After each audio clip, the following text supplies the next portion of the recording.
Robin Fuldahl was a 26-year-old Indiana University graduate who was working at an Indianapolis Payless shoe source store near I-70 in 1992. The 8th of April was supposed to be her day off. However, just as she was getting ready to relax at home, the employee who was supposed to man the counter called in sick, left with no other options. Her manager called Robin and told her to cover the shift.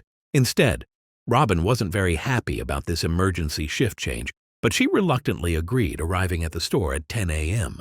and starting her shift as usual. Unfortunately, her day was about to get a whole lot worse. Everything seemed normal until 2 p.m. when the manager called the store for a routine check. To her surprise, Robin wasn't picking up the phone. She kept trying for a few minutes before giving up and calling the Speedway gas station neighboring the shoe store. One of the gas station employees, a friend of Robin's, went to the Payless store to see if she was doing okay. However, what she found inside left her confused. The store was in slight disarray, and some of the shoes were missing from the shelves. The cash register was also open, and there was no money in it. Most concerning of all, there were no signs of Robin anywhere. Her friend called out Robin's name, hoping she was just in the back and would respond. But when she didn't hear anything from Robin after minutes of standing in the store, she became worried and called the police at around 2:20 p.m. The cops arrived within minutes and began searching the store for clues on Robin's whereabouts. And it wasn't long before they made a devastating discovery. They found Robin lying in the store's back office, covered in blood. It was already too late. During questioning, an employee from the store across the street claimed to have seen a strange man loitering around the shoe store a couple hours earlier. According to this employee, the man sat on the curb for about a half hour, rifling through his bag and staring at the Payless store. They then saw the same man a few minutes later trying to hitch a ride back to Interstate 465, which was about a quarter mile from the store's location. Unfortunately, they were too far away to get a good look at the man's face. Given the money stolen from the register and without any other leads, investigators filed this as nothing more than a robbery gone wrong. However, they couldn't have been more wrong, because just 3 days later, something similarly tragic happened to 23-year-old Patricia Smith and 32-year-old Patricia Makers. The two were working at a bridal shop in Wichita along I-7. The incident happened a little past their usual closing time, as they were waiting for a customer who had a pickup. When they saw a man approaching the store, they assumed that it was the customer. However, this man drew a gun on the two. After entering the store, took them to the back and executed both with shots to the back of their heads. As the killer was leaving the store, he crossed paths with the actual customer the girls were waiting for. Without hesitation, he aimed his gun at the man and ordered him to head to the back of the store, but the customer defied his command and ran narrowly, escaping with his life. He later helped the police draw a sketch of the killer. Unfortunately, the sketch didn't provide much of a breakthrough. By this point, the authorities were certain they were dealing with a serial killer, but despite their efforts, the killer spree continued. By May 7th, he had taken 3 more victims in small, low-traffic stores along the I-70 highway. By the time investigators managed to compile a few more sketches, the I-70 killer stopped his quest and went into hiding. That is, until 1993, when he claimed 3 more victims along Interstate 35 in Texas. He tried to hide his identity by changing his weapon, but the investigators were quick to notice the similarities. One of his victims, Vicky Webb, also managed to miraculously survive after getting shot in the neck. If he were ever caught, Vicky's testimony would have been crucial in bringing him to justice, though the I-70 killer was never found and the case went cold for nearly 3 decades. However, then, in 2021, investigators released CCTV footage of a murder that happened in 2001. The suspect in this footage looks strikingly similar to the I-70 killer sketches, potentially giving authorities the lead they need to finally catch him. It's likely only a matter of time before he runs out of places to hide and is captured, but for now, he's still out there evading police and leaving the case unresolved. We can only hope he doesn't take any more victims in the meantime. On April 30th, 1985, a 45-year-old truck driver stopped near a vending machine in Fukuyama, Japan. He was exhausted from work and was looking for an energy drink to help him power through the rest of the day. When he approached the vending machine, however, he noticed something surprising. A bottle of Aurora Namini energy drink was already in the pickup tray. Thinking he'd locked down on a free drink, the truck driver wasted no time chugging it down. What he didn't know was that this would be the last drink he would ever taste. Instead of the refreshing feeling he was looking for, he felt something horribly wrong with his body. A bitter, burning sensation quickly spread throughout his throat, followed by an intense wave of nausea. It wasn't long before he was lying on the road in excruciating pain. He was rushed to a nearby hospital where doctors discovered a lethal amount of paraquat dichloride in his system. Paraquat is an herbicide that was quite common in Japan at the time. More importantly, it's also highly toxic to humans. When ingested, it can lead to severe nausea, throat inflammation, internal chemical burns, and eventually death. This is also why it's been banned completely from over 70 countries to date. Unfortunately, despite knowing the reason for his illness, there was nothing the doctors could do to save his life. There's no antidote for the deadly chemical today, let alone back then. So after hanging on to his life for a month, the truck driver passed away on the 30th of May, 1985. At first, investigators assumed that given the nature of his work, he might have accidentally encountered the toxic substance while on duty.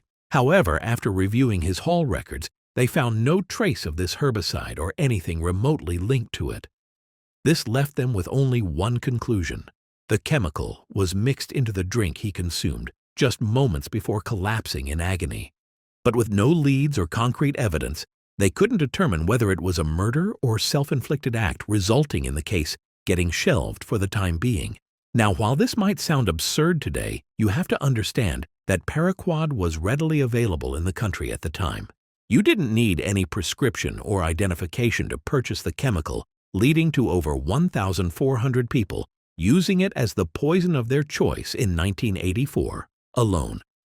In other words, the possibility of it being self-inflicted was just as high. However, just as the investigators were about to give up on this case completely, they received tragic news. Another person had fallen victim to the same poison after consuming ornamentsky on the 5th of September. Then another 6 days later, and one more, 2 weeks after that. By this point, it was clear that someone was deliberately poisoning vending machine drinks across Japan.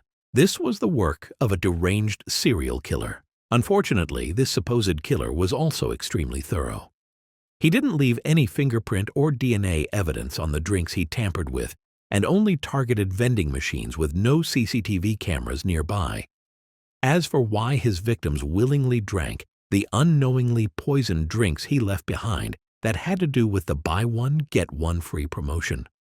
Or Anami was running around the time to entice younger consumers. However, since some people only wanted the one drink, they often left the second free drink near the vending machine as a gift for the next person. This was common enough that people didn't find the lace drinks suspicious and drank them without a second thought. Sadly, this method was terribly effective. By the end of the year, this mysterious vending machine killer had claimed the lives of 12 victims, and it severely injured 35 more. But as I mentioned earlier, this killer was a master of hiding his tracks. He operated all across western and central Japan, as well as Tokyo, making it near impossible for investigators to pinpoint his location. The lack of evidence also made it difficult to figure out his motive. Some speculated that he was doing all this to extort money from Otsuka Pharmaceutical, the company that made Aurora. This is because in 1984, a group called the Mystery Men, with 21 faces, threatened to poison food products unless the companies paid them money. So some believed that the vending machine killer was a copycat and wanted something similar. However, this theory didn't last very long because Otsuka Pharmaceutical didn't receive any demands or extortion letters from the perpetrator. Additionally, the killer also began using other drinks like the drink Real Gold and even Coca-Cola. Hayakawa, a Tokyo professor of criminal sociology, proposed a more disturbing theory regarding the killer's motives. On February 17, 1997, 21-year-old Patrick McNeil went out with his friends. He spent the evening out drinking with his friends in the Dapper Dog Bar in Manhattan. During this time, he likely drank more than he could handle, resulting in him throwing up in the bar's bathroom before leaving in a highly unstable and disoriented state. Patrick was then seen turning left onto 90th Street, heading in the direction of the East River. This was the last time anyone would see Patrick alive. Following this night out, Patrick vanished into thin air. Despite extensive efforts, authorities found no leads or clues to his whereabouts. That is, until April 7, 1997, when Patrick's lifeless body was found in the East River. 50 days after his disappearance, duty sergeant of the NYPD Special Investigation Division. Kevin Gannon was called to the scene to assist with the body's recovery and examination. Kevin had been a seasoned detective for years, and by this point, there was little that could surprise him. However, the circumstances surrounding Patrick's death disturbed him to his core. The more he looked into it, the more strange the situation became. For instance, Kevin noted that Patrick's body wasn't decomposed enough to have been floating in the river for a week, let alone the past 50 days. He also found burn marks on Patrick's body, hinting at the possibility of him being restrained prior to his death. Kevin knew that something wasn't right. Unfortunately, due to the complete lack of evidence pointing to the contrary, Patrick's death was ruled as an accident. Kevin kept thinking over this feeling for the next year before coming across a case that reinforced his suspicions even further. On February 13, 1998, another body was found in the same stretch of water. This body was later identified as 22-year-old Lawrence R. Andrews, who had gone missing on New Year's Eve after celebrating the event with his friends in Times Square. After getting on the case, it didn't take long for Kevin to notice eerie similarities between the two cases, as both bodies were found within yards of each other. Both of them were also young Caucasian males and were on track to have successful careers. They both disappeared in one of the most crowded cities in the world without any trace as well. Most importantly, Kevin also found similar oddities in both cases, where the bodies were a lot less decomposed than they should have been, and there were burn marks indicating possible restraints. Before their death, Lawrence's case prompted Kevin to look for other similar cases across the U.S. He enlisted the help of fellow detective Anthony Darte and a criminal justice professor, Dr. Lee Gilbertson. Together, they began investigating these cases, and soon a chilling pattern began to emerge. In total, they found 45 different instances of young men dying under shockingly similar circumstances as Patrick and Lawrence. Most of them went out for a night of drinking, became more intoxicated than usual, disappeared shortly after, and were later found dead in some body of water. Almost all of them were also Caucasian and on track to have a high-paying career like engineering after college. Most disturbingly, however, they also found graffiti of smiley faces near the bodies of at least a dozen different victims. This led to the three investigators creating the smiley face murder theory. According to this theory, these 45 and possibly many other deaths from the 1990s to 2000s and 10s weren't accidents in the slightest. Instead, they were murders committed by a single deranged person or an organized group of serial killers. On April 11, 2021, the Little Rock Police Department received a distress call from South Pulaski Street regarding a potential homicide. When they arrived at the scene, they found a middle-aged woman lying on the street with stab wounds all over her body. This woman turned out to be 41-year-old Deborah Walker. She was homeless at the time and was living on the streets when this incident happened. She was quickly taken to the hospital where medical staff discovered that she had been stabbed at least 15 times. Despite lying on the street bleeding for what may have been hours, she miraculously survived and managed to regain consciousness the same day. Investigators also visited her in the hospital to gather any information she could provide about her attacker. Unfortunately, she was attacked somewhere between 1 and 4 a.m. It was still dark outside, and all that she saw was that her attacker was a tall African-American male with a slender build. Now, in most other similar cases, such limited information would hardly be enough to generate any leads. But in this instance, the description Deborah provided left the investigators in disbelief. That's because her attacker's profile closely matched the perpetrator of another incident that took place about 8 months earlier in the surrounding area. The victim of that incident was 64-year-old Larry Eugene Machen. He was living in Little Rock with his daughter Sarah, who was on probation at the time. On the 20th of August 2020, he had a medical emergency and was taken to the hospital in an ambulance. He was discharged from the hospital the next morning. However, when the hospital staff tried to contact Sarah so she could pick him up, she wasn't answering her phone. So they gave Larry the information about a nearby homeless shelter and a bus token to get there. Later that day, Sarah came to the hospital looking for her father, only to learn that he'd been discharged hours ago. She then reached out to the homeless facility Larry was told about, but they didn't know anything about his whereabouts either. The only option she had was to file a missing persons report and wait for the police to find Larry. 2 days later, on the 24th of August, Sarah received the call she was waiting for. Tragically, it wasn't the news she had hoped for. According to the official report, the Little Rock Police Department found Larry's body on South Gain Street at around 2 a.m.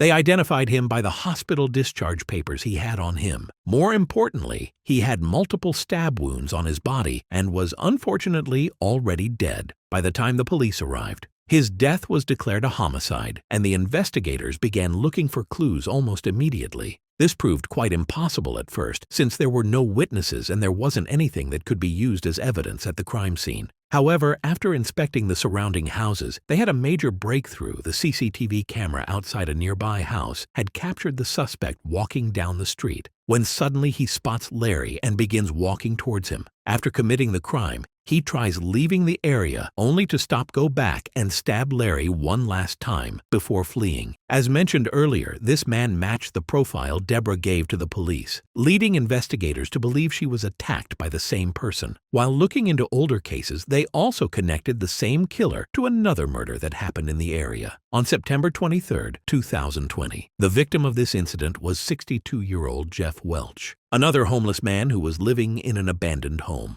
On the morning of that day, Jeff's friend found him on the porch of his house with a stab wound on his neck. By this point, the investigators knew they were dealing with a deranged serial killer. However, just as they uncovered the connection between the three attacks, another tragedy unfolded.